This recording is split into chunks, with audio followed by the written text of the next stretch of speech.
here, and then step on that one. The nice thing about this kick and step method is it puts you in the fight. The worst thing you can do in a fight is, oh golly, I hope that didn't hurt too much. No, what you want to do is kick and follow, kick and follow, kick and follow. No retraction. 1, 2, 2, and 4. I said this kind of kicking is a direct result of our Lanka training. And here's why I say that. We've all seen kicks to the legs. They're not new. You've seen a side kick to the knee. You've seen scoop kicks to the legs. You've seen even front kicks to the legs.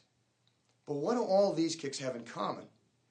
Well, you retract after the kick. Does the attacking leg retract when we're doing the Lankas? No.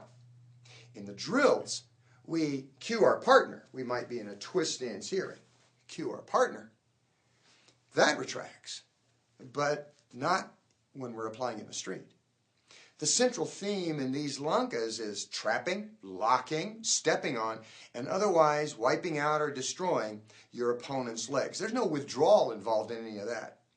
In the kicks I showed you, there was likewise no withdrawal, no retraction. You hit and you stepped through. This is how the Lankas have impacted the way I look at low-line kicking.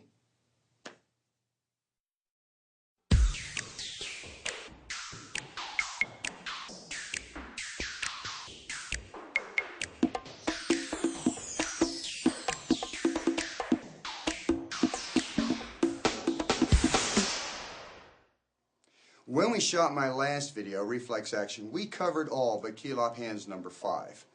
And that's because number 5 was still in development and I felt it just wasn't ready for public consumption at that time. I think now it is.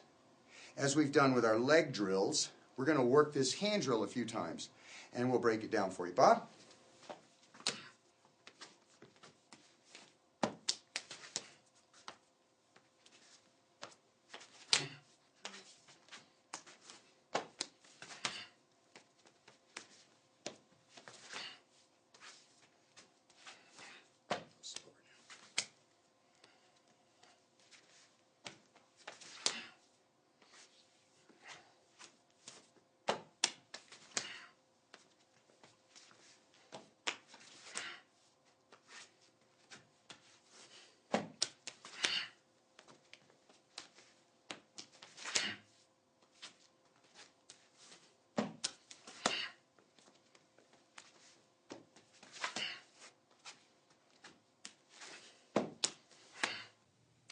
Each of our key lop hand drills brings something unique to our training table. In key lop hands number 5, we have a defense against a line of attack that few ever train, and that's a low line punching attack. Let me show you what we're doing with key lop hands number 5. Break down some of the pieces. See, he drives an uppercut into me. I'm going to smack it down. I rotate this hand to this position as I punch. I just want to keep it in line. Now I'm going to collapse this arm. And in reflex action I talk about expand, compress, expand. This, my arm is expanded, I'm going to compress now. My hand here is chambered. This backhand is chambered. Whether I make a fist out of it, I personally prefer just to use the backhand. I don't want to knock him away. I actually want to cause a slight rotation. When this hand comes out this way, it tends to turn him without sending him away from me. By turning him, effectively I expose the arm. So straightening it out, boom, I can pop it. You get the same effect when you push on somebody's shoulders. They're standing in front of you, push them, their body goes backward, but their arms hang. And that's because you have affected motion here, but it hasn't transferred down to here yet, so it pops like this. So I ride in, I hit him this, turns him away without knocking him out of range, exposing then the strike. And what I'm hitting him with is the top of the shoulder, the anterior delt. I'm not really hitting him with my bicep. That would hurt me. That can be pretty painful, especially if he bends this. I'm controlling this with that modified gaff we told you about earlier. I hit here. Now I'm going to hit him in the groin. I pop him down here with a backhand and come right up to the face. If you hit somebody in the groin, they double over. Then you come right back up to straighten them up. This then allows me to drape. I mean, obviously, there's a bazillion more things you could do to this, but it's just a drill. 1, 2, drape, and then I come through, and at that point I feed, and he would continue his part of it. Now, you see, I'm doing the drill in a left lead. I train myself and my students for strong side forward, which for 95% of the population is a right lead. But if I try to do this in a right lead, and I smack it down, and I move in, and I make this, now when I try to make this clockwise turn, I am actually self-limiting what I do. So by being in a left lead, it makes it so much better. Now, the reason for doing this, drive in for the left lead, if I make it and I do it from a right lead, remember the reason is the clockwise turn. If I'm in a right lead when I make this and I'm thinking, bang, I want to be in that left lead, drop it, shift at that point. The reason I am attacking this arm with a punch instead of one and moving straight in, trying to adhere as Silat would, close that gap immediately. I don't want to do this and move to here. Because if he's got a knife and he comes in, and I move to here immediately, oh, he's now going to do entrails. You know, the Romans used to cut open the guts of a goat, and spread out the entrails, and they decided, you know, the future. Well, if he does this, they say, I see you have a short life expectancy in front of you. So what I want to do when this knife comes at me is smack it down, destroy that arm, and then move to here. Oh, good, got rid of the knife for me. Now I can hit him in the face and punish this guy for doing something really dumb. This is just one of the 10 Kilop hand drills we do. Hope you enjoy that.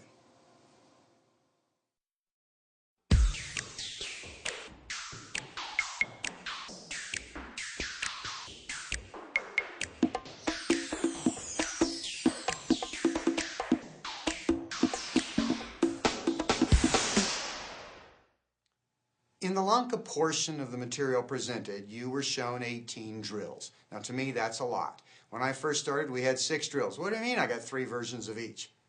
But when you think about it logically, it does reduce. 18 drills are really only 6 drills practiced each 3 ways. Of the 6 drills, only 4 are essential for the Lankas. Remember the atomic drills. Drills 5 and 6 are molecular. They're simply combinations of 1 and 3 and 2 and 4. Remember I asked you to remember 4 things? Well, I'm going to count them backward for you.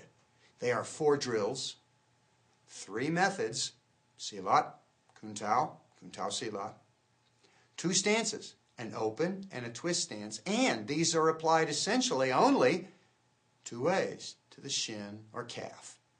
And all of these following one rule. It doesn't get much simpler than that. In the Lanka drill section, I deliberately paced the material presented. There were points that I made in Lanka 1B and 1C that were equally valid for 1A. For example, I pointed out that you should seat to bend your knees against your partner or opponent instead of just leaning forward. You will lean forward, but you need to seat as well. And the shifting gears analogy I used in Lanka 1C. Both principles are useful for all the Lankas, not just the ones in which they were introduced. Some of the information we gave you in Lankas 5 and 6 were applicable to 1 to 4. This pacing of information was done throughout to prevent information overload. There's a lot of material up front on Lankas 1 and 2. It could have been more, but we spread it out.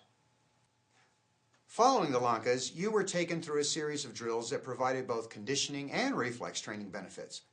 And frankly, some of the elements of those drills had less direct combat application than the others. However, their value is in no way small. The fact is, if you cannot stand, you cannot fight, at least not effectively. Conditioning drills, therefore, play a very important role in training for self-defense. Hopefully, you've seen how to use your legs in some very interesting, exciting, and brutally effective ways. You've learned just how easy it is to match the closest practical weapon to the closest practical target. Frequently, that's your legs and his legs. And this way, you're fighting with both hands and feet almost simultaneously. It is my belief that with sufficient practice, These drills will ingrain the necessary reflexes to make integrated, simultaneous, parallel movements and tactics automatic. I hope you enjoy the tape.